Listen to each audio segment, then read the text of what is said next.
Bienvenue dans la Pause Café, le podcast qui aide les indépendantes à comprendre l'entrepreneuriat et le web. Je suis Camille, webmaster sous Elementor et WordPress depuis 2020 et mon job, c'est d'aider les indépendantes comme toi à créer, développer et gérer leur site internet. 2 fois par mois, on se retrouve pour un nouvel épisode. Alors installe-toi confortablement, prends un petit café et je te souhaite une très bonne écoute.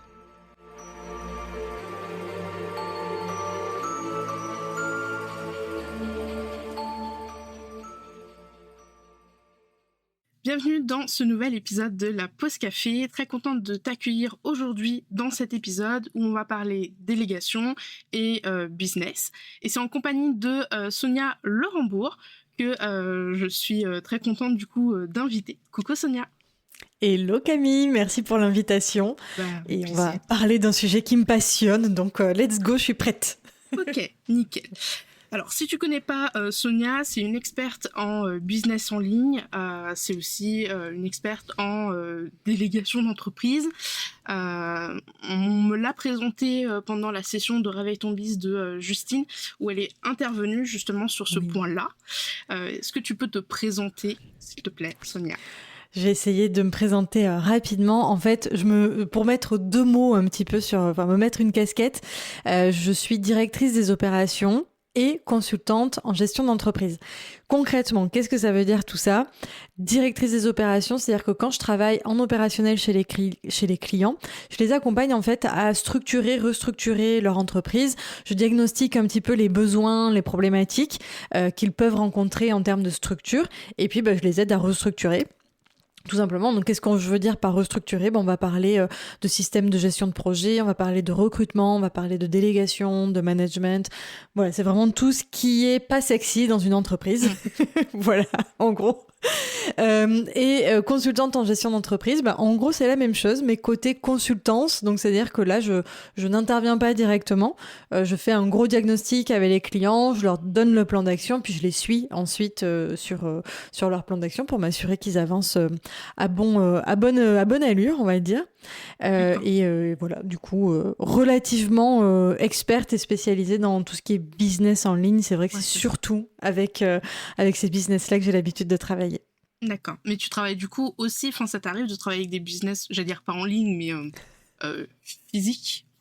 Et pas vraiment en fait. J'ai pas encore eu vraiment d'occasion. Il y a eu quelques opportunités qui se sont présentées et qui n'ont pas spécialement débouché. Et d'ailleurs, c'est une des volonté, je sais pas si c'est le mot, mais intention, je dirais, de 2023, c'est d'aller un peu expanser mes compétences et mes expertises dans d'autres types de business.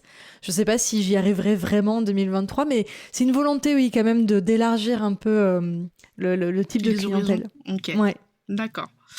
Alors, j'avais déjà un petit peu préparé les questions que je t'avais envoyées. Et justement, là, tu viens de nous expliquer un petit peu plus ton métier. Et la première question, c'est une question qui m'intéresse fortement parce que le but d'une entreprise, c'est au bout d'un moment d'avoir quand même une petite équipe, etc. Pour la plupart. Ouais. À quel moment, pour toi, il faut déléguer dans son entreprise ? Pas le pourquoi, mais le quand. Quand pour toi, c'est le bon moment ? Alors, il n'y a pas vraiment de bon moment. Je pense que le bon moment, il va dépendre un petit peu de la croissance que tu as envie de faire, c'est-à-dire que plus tu vas déléguer tôt, plus tu vas pouvoir accélérer ta croissance. Parce que forcément, tu décuples les ressources humaines en fait dans ton entreprise, donc tu décuples la charge de travail, en tout cas le potentiel de temps de travail dans ton entreprise. Donc forcément, le temps que tu ne passes plus à faire des posts Instagram ou ce genre de choses, tu le passes sur du développement. Ou même sur de l'administratif ou ce genre de choses, tu le passes sur des sujets où tu as une zone de génie, on va dire ça comme ça, et en tout cas, tu as beaucoup plus de valeur ajoutée. Donc, entre guillemets, il n'y a pas de bon ou de mauvais moment.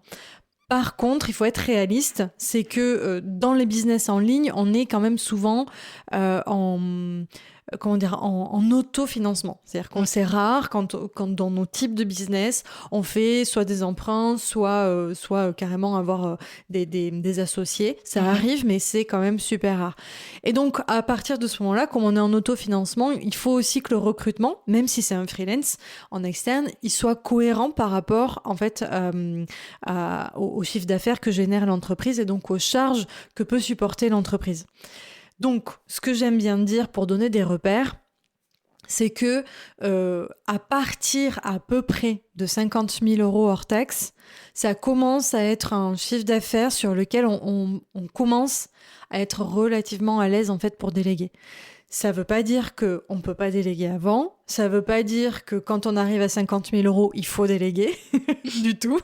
On peut, j'en sais rien, déléguer quand on fait 150, 200 ou même, entre guillemets, choisir aussi de pas du tout déléguer. Je pense qu'il y a un moment, il y a quand même besoin un petit peu, même si on cherche pas à faire de la grosse croissance. Mais voilà, si on veut quand même dépasser certains seuils de chiffre d'affaires, à un moment donné, on est un peu bloqué tout seul. Donc c'est intéressant de déléguer des petites choses. Voilà pour ma réponse. J'espère que ça répond à ta question. Oui, mais du coup, hormis l'indicateur, on va dire, financier, est-ce que tu as d'autres indicateurs à surveiller pour dire, OK, là, on va potentiellement pouvoir bientôt envisager de déléguer? Oui. Alors, souvent, un des indicateurs, c'est celui, je dirais, où c'est bien de ne pas arriver, mais entre guillemets, malheureusement, c'est souvent l'indicateur que les entrepreneurs écoutent, c'est je suis en train d'éteindre des feux de partout dans mon business. C'est-à-dire que je suis sur tous les fronts. À la fois, je m'occupe des clients, je m'occupe des réseaux sociaux, je réponds à tout le monde par mail, je développe de nouvelles offres, je fais des lancements, je fais le planning, je fais tout. Et en fait, mes journées ne sont qu'une suite de tâches opérationnelles. J'ai le nez dans le guidon tout le temps, je n'ai plus du tout de temps de développement. Et donc là, généralement, c'est un indicateur, en effet, où c'est à la fois, je dirais que c'est même un double indicateur, c'est l'indicateur c'est le moment de structurer, et c'est aussi le moment, en effet, de déléguer des tâches. Et donc, j'anticipe peut-être la prochaine question. Est-ce que je délègue d'abord ? Oui, je fais mon interview toute seule. Est-ce que je délègue d'abord opérationnellement ou est-ce que, par exemple, je recrute un OBM Quelles sont les choses qu'on délègue ? Opérationnelles ou est-ce qu'on délègue en sous-traitant auprès d'autres indépendants, en freelance ? C'était ça un peu ce que t'allais. En fait, c'était sur c'était sur le type de choses que tu délègues, sur le côté, est-ce que je délègue vraiment de l'opérationnel pur, du genre, je reviens sur mes réseaux sociaux, ma communication, mes emails, peut-être même le coaching, tu vois, ça peut être des choses qu'on peut déléguer aussi dans son entreprise si on est coach ou accompagnant. Ou est-ce que je dois d'abord commencer par déléguer la structuration de mon entreprise, c'est-à-dire avoir quelqu'un qui vient en fait me mettre mon système de gestion, soit sur Notion, soit sur ClickUp, peu importe, mais qui fait en sorte en fait que je suis organisée dans mon entreprise. C'est quoi que je dois faire en premier ? Et en fait, souvent les entrepreneurs donc arrivent à cette étape-là. Je suis en train d'éteindre des feux de partout. Je n'en peux plus, en fait. La charge mentale, elle est énorme à ce moment-là. Et il faut quelqu'un pour les aider sur la décharge de charge mentale. Et un des profils identifiés souvent à ce moment-là, c'est l'OBM, donc le directeur des opérations. Sauf que, en fait, oui, le problème, c'est que le travail qu'on fait avec un directeur des opérations, c'est un travail plutôt long-termiste. Et l'OBM, en fait, il va pas résoudre le problème de manière immédiate. C'est-à-dire qu'en fait, c'est pas instantané. Moi, quand j'arrive dans une boîte, je fais un diagnostic, je regarde ce qui se passe, je dis OK, il faut changer ci, il faut changer ça. Et en fait, le temps que ça se mette en place, les feux, en attendant, ils sont pas éteints. Alors que avoir d'abord des personnes qui vont nous aider sur l'opérationnel, c'est beaucoup plus logique de faire comme ça. Et en parallèle, une fois qu'on a apaisé un petit peu les choses dans l'entreprise, travailler, alors soit un accompagnement, soit avoir quelqu'un avec nous dans la boîte sur une mission, par exemple, sur la structuration. Donc ça, c'est un deuxième indicateur, c'est quand on est en train d'éteindre des feux de partout et qu'on n'a plus de... On n'a plus d'espace libre, en fait. Toute la charge mentale est complètement saturée. Et si on peut essayer d'avoir des indicateurs avant, je suis en train de réfléchir. Qu'est-ce que je pourrais vous donner comme indicateur pour justement ne pas en arriver là, en fait? Bah oui, parce que tu dois être en état de stress pour le peu que tu aies une vie de famille en plus. Ah oui? Avec des enfants. Donc parce que moi je suis toute seule, j'habite chez mes parents, donc relativement voilà quoi, j'ai certaines choses dont je m'occupe pas, c'est la course quoi. C'est un peu la course et en fait souvent les entrepreneurs qui sont dans ce cycle-là, dans ce cercle-là, c'est vraiment ils sont entraînés dans l'engrenage et en fait c'est l'engrenage de la croissance et ils se font rouler dessus. C'est ce qu'on appelle vraiment la crise de croissance. C'est-à-dire que c'est génial, on gagne beaucoup de chiffre d'affaires, on est en croissance, on est finalement à l'étape pour laquelle on a travaillé si dur ces dernières années, ces derniers mois. Et en fait, le résultat, c'est que oui, en termes de chiffres, ok, il y a de la réussite et il y a des objectifs atteints, mais en fait, le résultat sur le quotidien, il est atroce, quoi. À quel prix et voilà, c'est ça, c'est à quel prix. Et donc, c'est là où le fait de structurer devient intéressant. Mais je pense que c'est intéressant d'abord si on n'a pas pensé à structurer avant, si on n'a pas eu cette logique, en fait, de faire grandir les systèmes au fur et à mesure que nous, on grandit, d'abord déléguer vraiment l'opérationnel. Et je ne sais pas trop s'il y a d'autres indicateurs vraiment qui pourraient être clés comme ça, tu vois, sur quel est le bon moment pour déléguer. Oui, si, un autre, ce serait quand tu as des tâches dans ton business qui commencent en fait à te donner moins de plaisir. Ouais. Tu sais, où tu sens que t'as pas vraiment de grosses valeurs ajoutées dessus et que tu sais que tu aurais de meilleurs résultats si tu le déléguais à quelqu'un. Ouais. Et là, en fait, ça, c'est parfait. Parce que du coup, t'attends pas, en fait, le moment que j'ai dit précédemment. Et je dirais que là, c'est bien. Si t'as le budget, c'est vraiment super, en fait. Ouais, c'est un peu comme le ménage, il y a certaines tâches. Moi, je sais que le montage d'épisodes, hormis pour les épisodes duo que je délègue, financièrement, je pourrais pas tout déléguer. Pareil, des fois, la rédaction de contenu sur les réseaux sociaux, moi, j'aimerais bien juste mettre les grandes lignes et qu'il y ait quelqu'un qui lui rajouter un petit peu de matière, tu vois, parce que je peux passer des fois une demi-journée, ça me saoule. Je vois très bien en fait quelqu'un qui vienne mettre en fait un peu de la magie dans ces choses-là, parce que toi en fait la magie tu l'as fait ailleurs dans ton business et en fait l'idée c'est d'avoir quelqu'un à tes côtés qui vienne mettre cette magie là. C'est ça. Et en fait c'est pour ça que je parlais de chiffre d'affaires tout à l'heure, c'est qu'en fait il y a aussi une réalité chiffrée qui fait que on aimerait tous en fait déléguer plein de choses comme ça. Et en fait parfois le chiffre d'affaires ça créerait beaucoup trop de charges, surtout au départ, souvent, on est micro-entrepreneur et tout ce que tu dépenses en fait en charge, tu ne peux pas l'enlever de tes taxes. Donc, c'est vraiment pas intéressant. Alors, c'est bien au début pour tester, dire ok, je vais tester 2-3 mois, la collaboration marche bien. Et je pense qu'après, très vite, il faut passer sur un autre système, enfin, une autre statut en fait d'entreprise. Et si tu passes sur un autre statut, ça veut dire aussi qu'il faut que le chiffre d'affaires y suive derrière, parce que là on va être sur de la rémunération pour toi, j'en sais rien, si tu te salaries dans ta propre entreprise, etc., tu peux plus te permettre en fait de faire entre guillemets des petits chiffres. Donc on rentre tout de suite dans une autre dimension finalement. Mais je tiens quand même à rassurer les personnes qui nous écouteraient. On peut déléguer sans ça. Oui. Voilà. Mais on peut commencer avec des petites choses. Par exemple, déléguer, je sais pas, des templates sur Canva, c'est de la délégation. Complètement. Déléguer, je sais pas, moi dans mon cas, je fais de la création de site internet. Pas forcément de budget pour faire une création de site, c'est pas grave. Il y a les templates que je fais et c'est de la délégation quelque part. Complètement. Donc...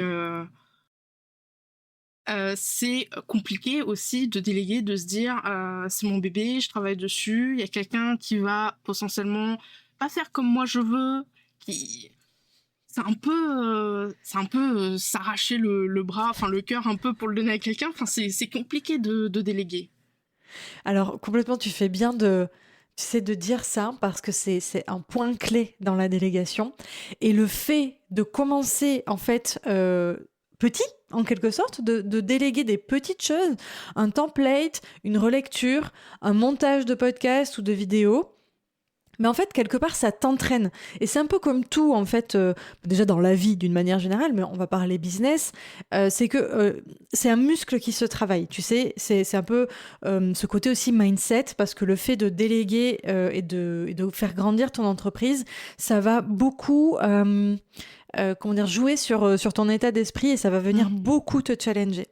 Et c'est vrai que quand on passe de 0 à 100 en quelque sorte, sans être passé par des petites étapes, souvent c'est très compliqué en effet d'aller déléguer l'intégralité du business, l'intégralité je m'entends, mais en tout cas des choses qui sont vraiment centrales. Tu vois, si du jour au lendemain tu passes de je ne délègue rien à je dois déléguer mes coachings, c'est pas facile parce que c'est le cœur de ton métier et que franchement t'as pas envie que ça soit n'importe quoi. Oui. Alors qu'en effet, si t'as eu un petit peu cette opportunité à la fois financière et d'y avoir aussi, toi, travaillé en te disant de temps en temps, je délègue des petites choses, tu apprends finalement à manager, tu apprends à faire du feedback, tu apprends à être insatisfait du travail des autres, tu apprends à te contrôler, entre guillemets, de cette insatisfaction. Parce que quand tu es entrepreneur, ça vient, comme tu l'as dit très bien, ça vient toucher à ton émotion, à toi, en fait. Donc c'est très... c'est parfois violent pour les entrepreneurs quand ils délèguent et que le collaborateur ne fait pas exactement comme c'était attendu. Ça veut pas dire que c'est du mauvais boulot, mais il y a vraiment cette sensation de on m'arrache en fait, on m'arrache à mon entreprise. C'est pas, enfin voilà, ça peut être très compliqué. Et donc oui, c'est très juste ce que tu dis. Et je dirais le petit conseil en fait que je peux donner, c'est c'est intéressant en tout cas d'y aller petit à petit parce que tu apprends un petit peu sans te jeter dans le grand bain dès le départ, tu vois. Mais je pense aussi qu'il faut apprendre à lâcher prise où des fois, c'est ça, tu lui as dit quelque chose, c'était pas du tout ce à quoi tu pensais qu'elle allait faire. Peut-être lâcher prise, revenir plus tard et se dire est-ce que c'est moi qui ai dit comme moi je l'aurais compris et que la personne elle l'a pas compris dans ce sens-là, ou est-ce que j'ai pas été assez claire, ou est-ce qu'il manquait des éléments. Faut souffler et il faut engager de la communication. C'est surtout ça, je pense. Écoute, je valide vraiment tout ce que tu as dit. Je vais faire l'épisode toute seule. C'est ça. Bon, je te redonne la main finalement, Camille. Je sers à rien dans ce podcast. Mais non. Non, je plaisante. Mais non, mais c'est hyper bien identifié. C'est-à-dire qu'en fait, parfois, et en fait, l'émotion va nous guider vers il a rien compris. Laisse tomber, il est pas bon. Moi, je lui ai demandé de faire un truc, j'ai il ou elle, on s'entend. Yel n'est pas bon dans son travail, ça va pas du tout, etc. Et en fait, la bonne démarche, c'est exactement celle que tu as dite. C'est-à-dire qu'en fait, premièrement, avant toute chose, avant le moindre feedback, c'est se détacher de son émotion. C'est dur. Oui. C'est très dur. Mais vraiment, faire un feedback sous le coup de l'émotion, c'est la meilleure façon pour tuer une collaboration en fait dans l'œuf, parce que du coup ça va générer de l'émotion aussi de l'autre côté et généralement quand la collaboration se teinte de cette manière-là, c'est quand même très très dur à rattraper. Donc la première chose à faire, c'est écouter son émotion. Les émotions, elles sont là pour nous donner des messages, donc c'est très intéressant de les écouter. Tiens, pourquoi je ressens de la colère quand il y a des fautes d'orthographe? Tiens, pourquoi je me sens nulle quand je me sens en fait dépassée et nulle quand j'en sais rien, les postes ne sont pas programmés à l'heure. En fait, voilà, il y a le côté un peu dev perso, c'est pour ça que je disais tout à l'heure, ça vient vraiment parfois te frapper très fort. Une fois que ça s'est passé, l'idée c'est vraiment d'aller faire un feedback à la personne, et plus on va faire de feedback à la personne en lui disant objectivement, voilà ce qui n'allait pas. Quelles sont les conséquences sur ça? Par exemple, si je reprends mon exemple des fautes d'orthographe, les conséquences, c'est que c'est l'image de la marque, de l'entreprise qui est mise à mal, c'est du temps de perdu pour l'entrepreneur qui doit relire alors qu'il paye quelqu'un pour le faire, etc. Et terminer toujours par une demande, c'est-à-dire qu'est-ce que je te demande maintenant pour corriger en fait la chose qui ne m'a pas convenu. Donc j'aimerais que dans 2 mois, dans 1 mois, dans 3 semaines, il n'y ait plus de fautes d'orthographe. J'aimerais que ce soit rendu à l'heure, etc. Et tu l'as très bien dit aussi, n'hésitez pas en fait à vous assurer que la personne a tout pour travailler. Est-ce que il te manque quelque chose dans mon briefing pour en fait travailler correctement? Est-ce peut-être que et la majorité du temps c'est le cas. Quand on est entrepreneur, on a tout dans notre tête. Pour nous, c'est super clair, mais transmettre, c'est pas évident. D'où l'idée de s'entraîner un petit peu sur des petites tâches. C'est ça, et faire des process aussi pour... Et faire des process, tout à fait. Et donc, peut-être qu'il manque quelque chose dans la transmission, peut-être que le brief n'a pas été clair, etc. Donc vraiment, l'idée, c'est de se remettre en question soi, même si c'est dur, même si c'est pas ce qu'on veut. Et voilà. Bah du coup, après, c'est un peu comme dans la relation de couple, finalement. C'est bien des fois de... quand ça commence à un peu chauffer la montagne, nous montons, voilà, chercher l'expression, que ça commence un peu à nous courir, de séparer dans des pièces, respirer, attendre que ça retombe, parce que ça, mais c'est pour déléguer, mais c'est partout avec un client, c'est pareil. Pas y aller à chaud, parce que sinon ça peut être vite compliqué. Et c'est surtout ensuite faire le point, en fait, je pense régulièrement. Mais en fait, c'est la délégation, la chose qu'on ne prend pas forcément en compte quand on délègue, c'est qu'il y a une grande part en fait d'humain. Finalement, c'est même plus important presque que la tâche en elle-même, parce que la tâche, souvent, alors, je mets des guillemets, c'est facile. Ce que je veux dire par là, c'est que l'expertise en elle-même, elle s'apprend, elle s'acquiert, elle se transmet. Je veux dire, que ce soit de la programmation de poste ou même déléguer quelque chose de beaucoup plus important dans son entreprise, quelque chose de beaucoup plus stratégique, par exemple. Dans tous les cas, ça ne reste que de la compétence. Et donc ça s'apprend, et avec du feedback, avec les bonnes formations, etc., on l'acquiert. En revanche, l'humain, ça, c'est plus compliqué à gérer.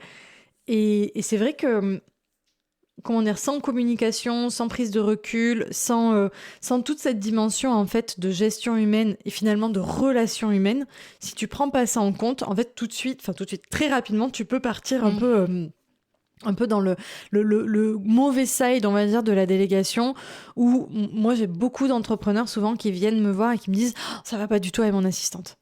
Mais en fait, c'est pas que ça va pas avec leur assistante, c'est que ils sont, et je comprends, je leur jette pas du tout la pierre, c'est qu'ils sont partis en fait tête baissée, ils ont foncé dans l'opérationnel parce qu'ils avaient besoin de se décharger des tâches, parce qu'ils étaient en train d'éteindre des feux et que il y avait pas l'espace mental en fait pour gérer cette partie un peu humaine. Et en fait, le problème, c'est qu'en délaissant cette partie très communication, prise de recul que tu décrivais juste avant, ça crée souvent du conflit. Et comme je disais, quand la relation, souvent, elle se teinte de cette manière-là, j'ai rarement vu, pour l'instant, de l'expérience que j'ai rarement vu des collaborations reprendre. Tu vois, souvent, je vais prendre le couple assistant-entrepreneur. J'ai rarement vu de relations se remettre dans dans la bonne direction positive et constructive après s'être teintée en fait d'émotions relativement négatives et d'avoir eu un manque de communication. C'est super dur à rattraper. Je l'ai jamais vu, en fait. Après, ça finit par être en mode règlement de compte. Oui, mais je savais dire ça. Oui, mais c'est toi qui m'avais dit ça, de si. Et après, c'est comme toute relation. Au bout d'un moment, plus, il y a des choses qui sont réparables. Forcément, si déjà, ça fait déjà quelques fois qu'il y a des règlements de compte, au bout d'un moment, on n'a plus trop la langue dans sa poche et ça peut vite... c'est... Complètement. Et même quand on n'ose pas dire, j'ai souvent le cas de...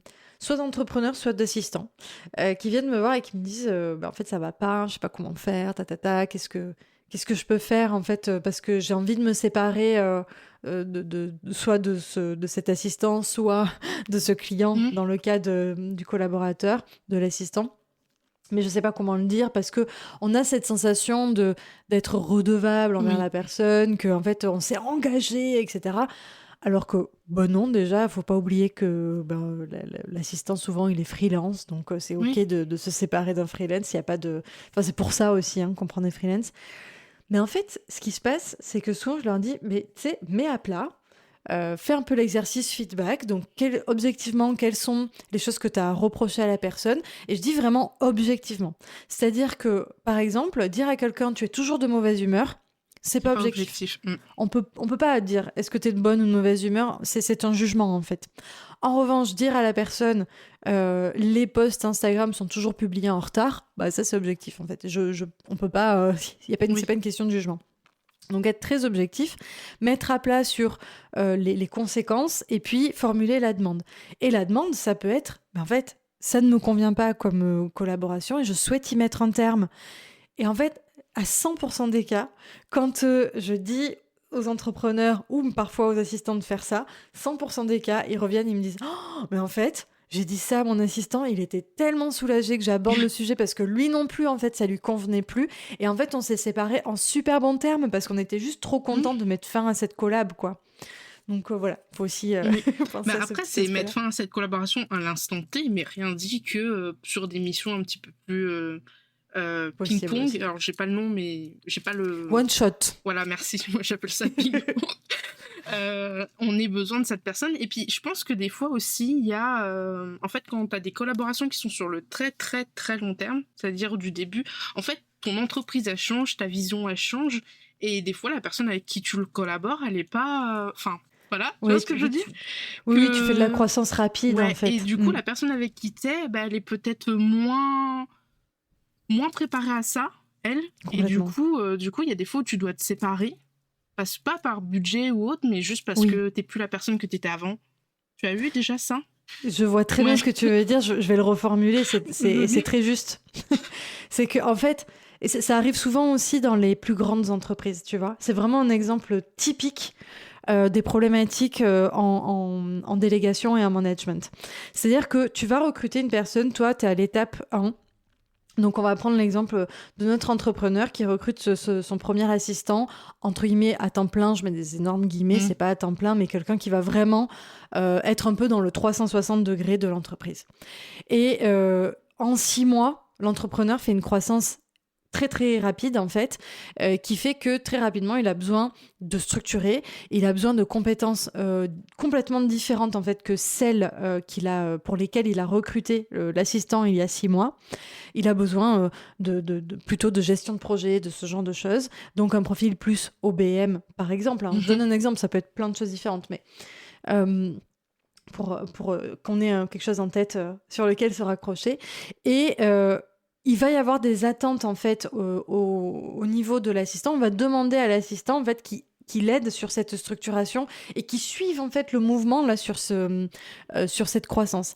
Et en fait, c'est pas forcément dans ses compétences, 2, c'est pas forcément dans ses ambitions en quelque sorte aussi. Ce que je veux dire par là, c'est que il ambitionne pas forcément de prendre complètement part à l'entreprise. Peut-être que l'assistante, il ou elle est bien avec ses X clients et que ça répond en fait à sa vision et à son lifestyle et que aller en fait lui demander de prendre des responsabilités dans une entreprise et finalement de prendre un peu ce rôle d'OBM, c'est pas forcément ce que lui va vouloir.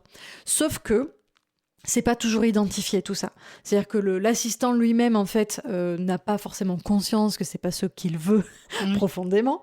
Donc il s'est pas forcément entre guillemets posé la question et il voit plutôt ce développement comme une opportunité. Donc il essaye d'y aller et en fait c'est pas aligné. Donc ça fonctionne pas bien.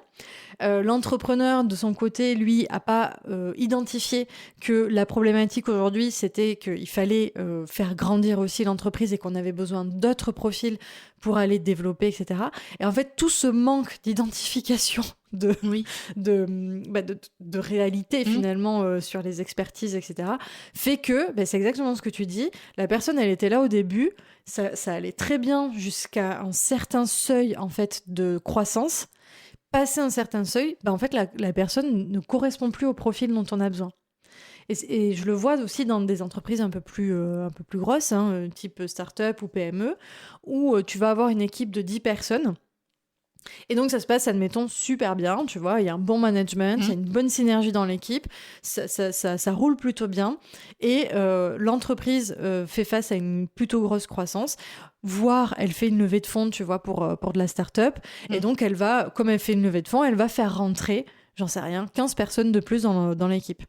Tout d'un coup, quand tu passes de 10 à 25, La dynamique, c'est pas du tout la même. Le management, c'est plus du tout le même. Les gens avec qui tu avais l'habitude de collaborer, en fait, ils changent, ils évoluent. Les méthodes changent, etc. Les méthodes de management, de suivi, etc. Elles changent.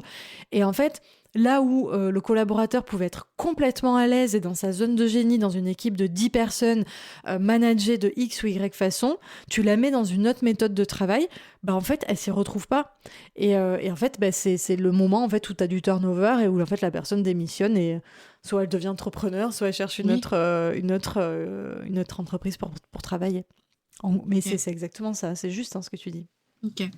Ouais, c'est vrai. Enfin, j'ai pas spécialement d'exemple là mais je me dis ouais, enfin, je sais pas, j'imagine ouais, c'est ça, une assistante qui est avec une indépendante, elles sont toutes les deux et d'un seul coup l'indépendante elle fait ah oui, du coup maintenant on va être 5. Ok, d'accord. Comment ça se passe les tâches entre les trucs, si je dois machin, enfin c'est compliqué hein, de changer le switch est pas facile et je pense qu'en fait ça se voit même pas de suite. C'est-à-dire qu'au début, t'es un peu dans l'euphorie de ah mais c'est génial, on grandit, super, je vais travailler avec d'autres personnes et tout. Puis on est vraiment dans cet état d'esprit plutôt positif. Et c'est quand on est vraiment dans l'opérationnel pur et qu'on voit les problèmes en fait d'organisation, de gestion, de structure que tout ça engendre. Et c'est là où ça pose problème en fait. Voilà. Ok. Du coup, petite question, est-ce que tu as, je sais pas, quelques conseils, alors j'ai pas un nombre précis, pour bien déléguer dans son entreprise des petits... Alors, t'en as déjà donné au fur et à mesure, voilà, mais est-ce que t'en as, je sais pas, quelques-uns où vraiment c'est, on va dire, je sais pas, les règles, genre tu sais, pour bien la petite déléguer. checklist. Ouais, c'est ça. La checklist de la délégation. Alors, premièrement, identifier ses besoins en délégation. Comment on fait ça ? L'idée, c'est de poser un peu à plat ce qui se passe dans son entreprise. Un exercice que j'aime bien faire avec les clients que j'accompagne, c'est l'organigramme opérationnel. Concrètement, qu'est-ce que c'est ? Je vais pas faire un organigramme du genre, moi je suis tout en haut, puis en bas il y a mon OBM et en bas il y a le community manager. Mais c'est plutôt, qu'est-ce qui se passe concrètement, opérationnellement dans mon entreprise ? Il y a de la création de contenu, il y a de la création de formation, il y a du traitement d'email, il y a, j'en sais rien, de l'administratif, il y a X, Y chose, il y a le suivi client, la gestion comptable, bla bla bla. Et donc on map comme ça de manière le plus exhaustive possible et on essaye de définir un petit peu tout ce qui se passe dedans. Donc par exemple, si je vais dans le création de contenu, dedans qu'est-ce que j'ai ? Je vais avoir Instagram, podcast, newsletter par exemple. Ok, dans Instagram, j'ai du coup stratégie, création du plan de contenu, visuel, programmation, texte, enfin tout ce qu'on peut trouver dedans. Donc déjà, moi ça j'aime bien le faire sous format de mind map. Donc déjà on se rend compte que oui, potentiellement on peut plus tout gérer tout seul. Ça c'est la première prise de conscience. Et la deuxième c'est un petit peu de mapper, enfin de se rendre compte sur cette map où est-ce que on n'a plus vraiment de valeur ajoutée. Où est-ce qu'on a vraiment un besoin parce qu'on a une grosse charge en fait de travail sur ce poste-là. Si par exemple on a une audience qui a grandi. C'est-à-dire qu'on est passé de quelques milliers d'abonnés, enfin, je sais pas moi, 2-3 000 abonnés à 10 000 abonnés sur Instagram. Et que, pareil, sur la newsletter, on est passé, je sais pas, de 800 ou 1000 abonnés à 5 000. En fait, clairement, là, il y a une grosse charge de travail qui s'est ajoutée parce qu'il y a beaucoup plus de personnes qui interagissent avec nous. Donc, la boîte mail, elle est saturée de plus en plus. Et pareil sur les DM Instagram, etc. Donc là, ça peut être... on peut se dire, ouais, en fait, là, clairement, il y a un pôle, une mission là dans l'entreprise où il y a besoin, en fait, de bras supplémentaires parce que une personne... C'est pas possible d'avoir une seule personne dessus. Ça peut être autrement, du genre...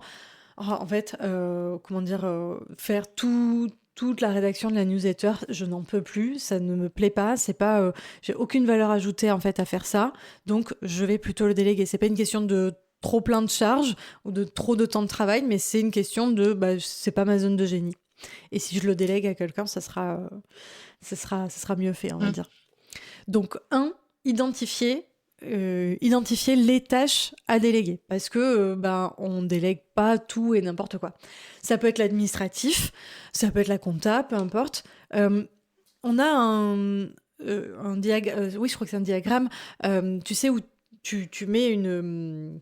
comment dire, tu fais une grande croix et tu mets en bas à droite ta zone d'incompétence, en bas à gauche ta zone de compétence, en haut à droite ta zone d'excellence et en haut à gauche ta zone de génie.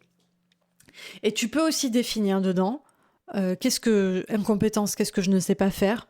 Là, souvent, c'est la compta, ce genre de choses. Ça peut être aussi le copywriting, la pub Facebook. Souvent, c'est des tâches comme ça qui sont complexes, entre guillemets, parce qu'elles demandent quand même pas mal de formation. La zone de compétence, c'est je sais faire, mais alors franchement, je suis pas le meilleur du monde. Par exemple, les posts Insta ou ce genre ou du montage, etc. Zone d'excellence, c'est je suis très bon dedans, mais je pourrais le déléguer parce que en fait, comment dire, je fais pas non plus de la magie, c'est-à-dire qu'il y a des gens qui sont meilleurs que moi dedans. Donc là, généralement, ça va être typiquement de la rédaction d'emails, tu vois, ou même du coaching parfois. Parfois, on coach dans notre propre business, mais ça peut arriver qu'en fait, il y ait des gens meilleurs que nous pour le faire. Et puis, la zone de génie, c'est celle où tu fais ta magie. En fait, c'est souvent ce que tu vas pas déléguer dans ton business, ou alors vraiment en tout dernier. Je pense à une amie entrepreneur à moi qui est excellente en commercial, c'est-à-dire vraiment la partie commerciale, conversion, call découverte, tu vois, avec ses prospects, c'est là où elle fait sa magie. C'est là où elle est, entre guillemets, la meilleure, c'est un des endroits où elle est excellente dans son business. Et donc, clairement, pour l'instant, elle le garde à 100%. Elle sait qu'un jour, si elle veut faire grandir l'entreprise encore plus, elle va devoir le déléguer, donc ça se délègue aussi. Mais c'est vraiment le dernier truc qu'elle garde de son côté. Qu'elle fera. Ok. Et donc, du coup, tu délègues un peu comme ça, en mode d'abord la zone d'incompétence, puis la zone de compétence, puis la zone d'excellence, puis la zone de génie. Grosso modo, c'est ça. D'accord. Deuxième astuce, c'est de faire des process. C'est-à-dire, pour bien déléguer, il faut bien transmettre. Ça, c'est impératif parce que la délégation du genre... oui, bon, je fais comme ci, comme ci, comme ça, et puis je te fais un vocal WhatsApp de 10 minutes pour t'expliquer comment je fais. Non. Vous allez faire péter des plombs à vos collaborateurs. C'est hyper important d'avoir des process bien faits. Alors, l'idée, c'est pas, comme on dit, de créer un bazooka pour aller tuer une mouche, mais c'est quand même important d'aller poser les process des tâches qu'on va déléguer. De prendre le temps de le faire au moment où vous faites les tâches, de vous dire tiens, ça, je sais que prochainement je vais le déléguer, donc je vais prendre le temps de faire un process.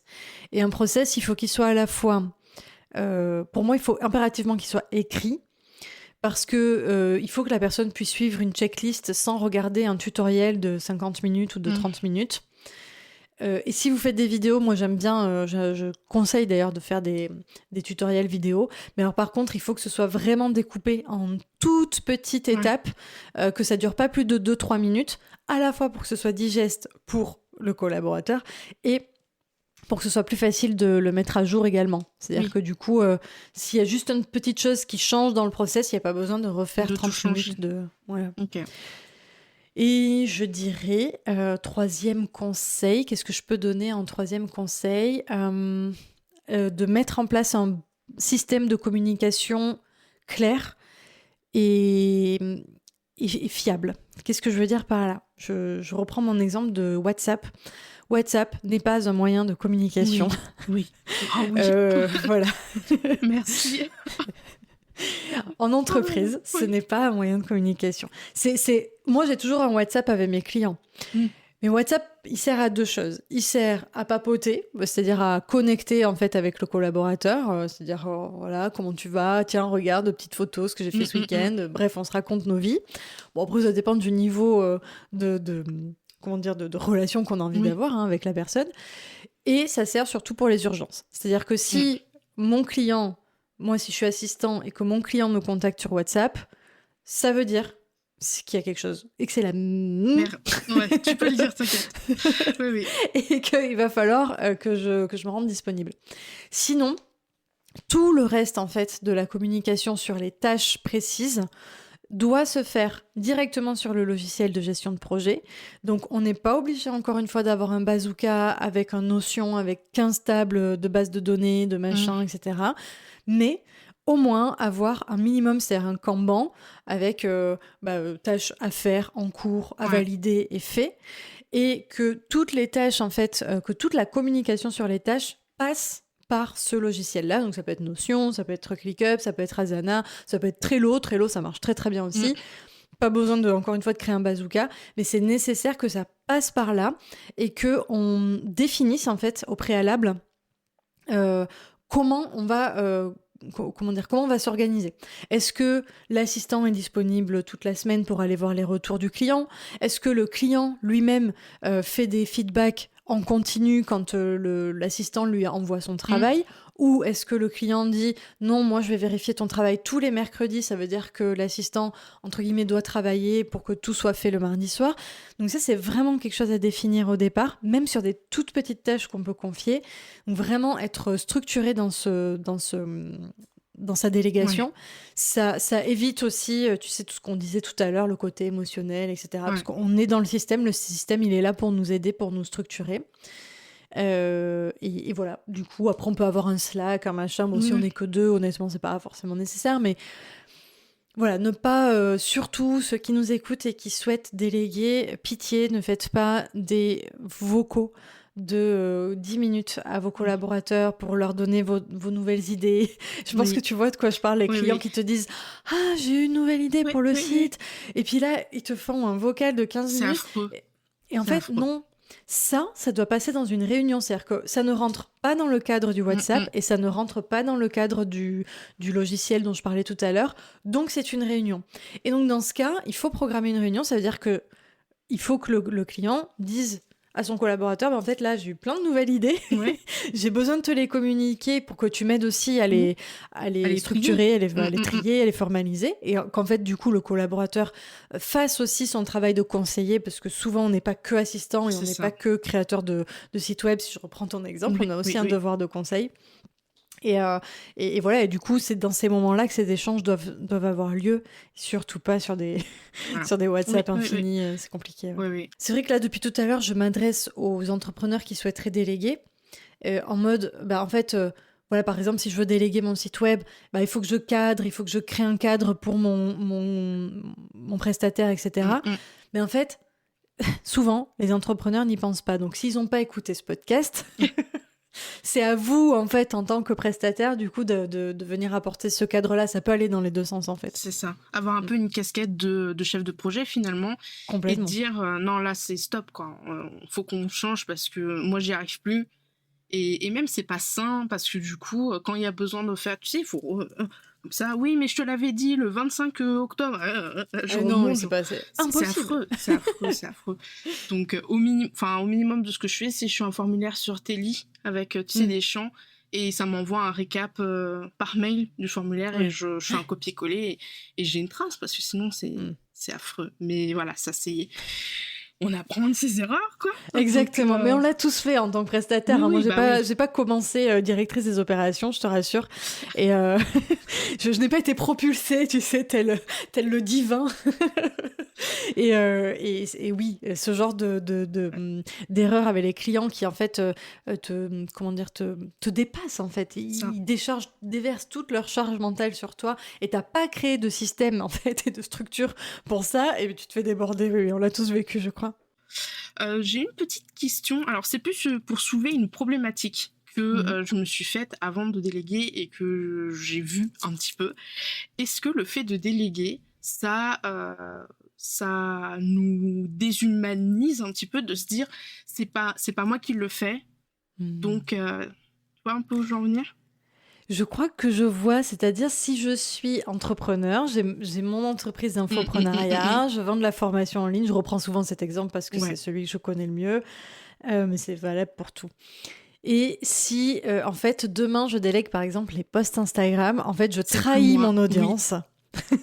Et c'est plus moi. C'est ça. Alors, moi, mon avis là-dessus, il est très clair, c'est que la réponse est non, mais il faut que ce soit que ce soit travaillé, processisé, réfléchi, stratégisé. C'est-à-dire que si en effet tu ne fais que dire à un community manager, bon ben charge-toi de ça maintenant, eh ben, tu laisses en fait ton community manager toute la responsabilité de la stratégie. Enfin, il peut pas inventer, il peut pas devenir vous. En fait, c'est pas possible. Donc, en ce sens, c'est impossible, et en ce sens, tu trahis complètement ton audience. Sauf que, en fait, l'idée, c'est plutôt de travailler en collaboration vraiment étroite avec le community manager, et il va s'imprégner de ton univers, il va s'imprégner de ta façon de parler, de tes offres, de ton mindset, de toi en fait, de qui tu es. Et au début, alors moi j'ai travaillé avec une community, enfin même une content manager pendant quasiment un an. Ok. Pour Instagram, et puis après je suis un peu revenue en arrière en termes de business, donc j'ai plus eu besoin des services, en tout cas pour l'instant dans les médias sur Insta. Et je vais parler de mon expérience à moi. Moi, j'ai une toute petite audience. J'ai 2000 abonnés, 2400, je crois, sur Instagram. Clairement, c'est moi. C'est moi qui parle. Les gens, quand ils achètent chez moi, ils achètent bien sûr la méthode, etc. Mais c'est moi qu'ils achètent dans le sens où ils ont envie de travailler avec moi, tu vois. Ok. Et c'est souvent le cas des business qui sont représentés sur Instagram. On va acheter au-delà de la compétence. Par exemple, si j'achète une formation Pinterest, au-delà de la compétence que je viens chercher, c'est que j'adore cette formatrice, donc j'ai envie de la suivre, donc c'est elle, entre guillemets, que j'achète. Et en fait, on a fait un gros travail avec la content manager qui travaillait avec moi. C'est-à-dire qu'au début, je lui donnais l'intégralité de toutes mes idées. Et je passais beaucoup de temps, en fait. Au début, ça ne s'est pas délégué du jour au lendemain. C'est-à-dire qu'au début, je passais beaucoup de temps à écrire mes idées, à lui dire ce que je voulais dire dans ce post-là, pourquoi je voulais dire ça, qu'est-ce que ça représentait pour moi, en lui disant attention, par contre, je veux pas aller sur ce terrain-là parce que je suis pas d'accord avec ce type de valeur-là. Moi, c'est plutôt celle-là que je prône, etc. Donc, au début, ça m'a pris vraiment beaucoup de temps.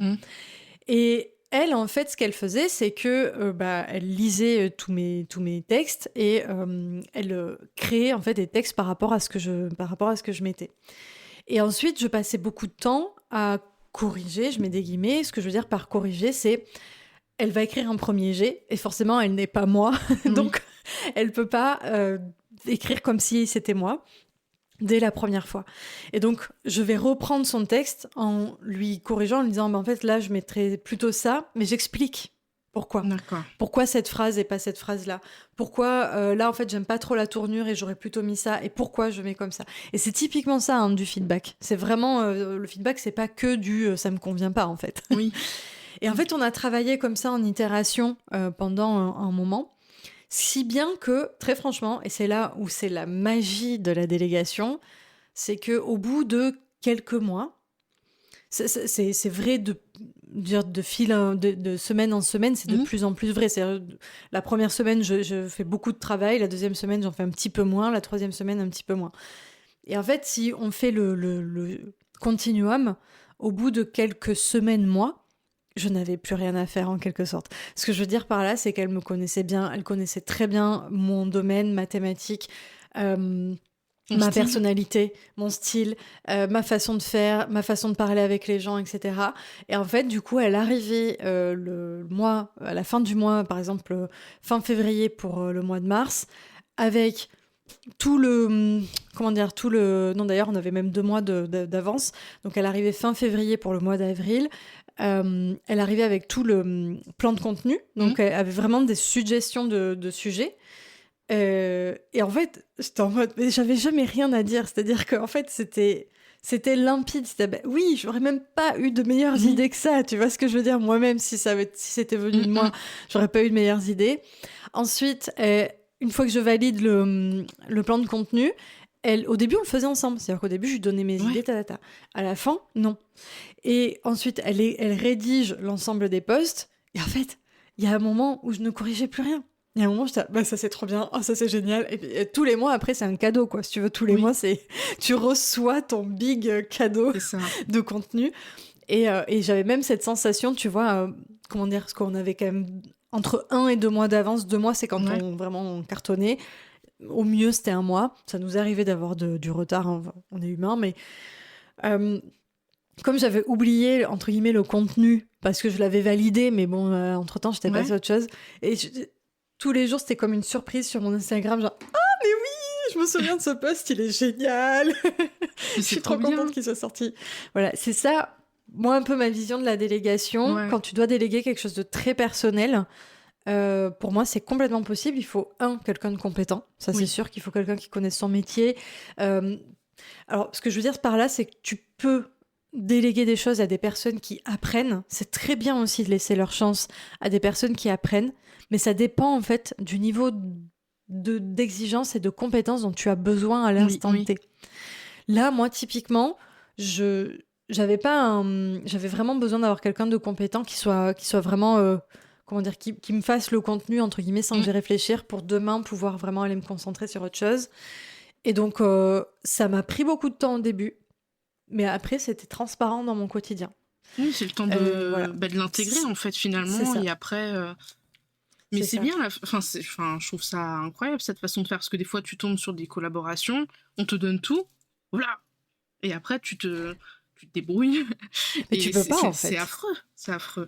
Tu peux pas, en tant que prestataire, inventer. Tu peux pas être dans la peau de ton client si ton client n'a pas passé du temps avec toi à te transmettre, en fait. Tu vois ?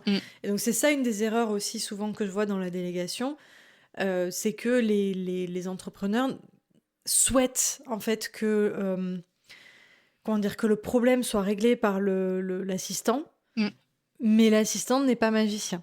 Il est assistant. Et donc, il lui faut du temps, d'imprégnation, etc. Donc, on peut aller très vite sur des tâches très techniques, du genre programmation, du genre montage, et encore le montage, je trouve que selon... ça peut aussi demander quand même une certaine finesse.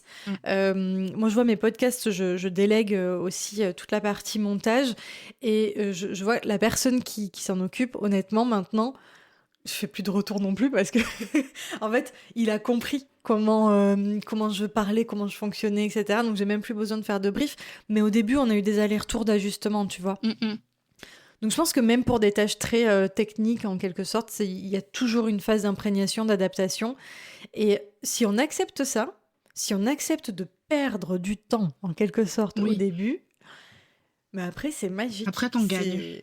Après, t'en gagnes, et puis après, tu vois, quand j'ai arrêté, entre guillemets, de déléguer les posts Insta, donc c'était vraiment pour des questions stratégiques financières, tu vois, en mode, je rétrograde certaines dépenses pour pouvoir aller investir ailleurs, en me disant, bon, mais finalement, Instagram, aujourd'hui, en tout cas, c'est plus le cœur, tu vois, là où je veux du retour sur investissement, c'est sur autre chose.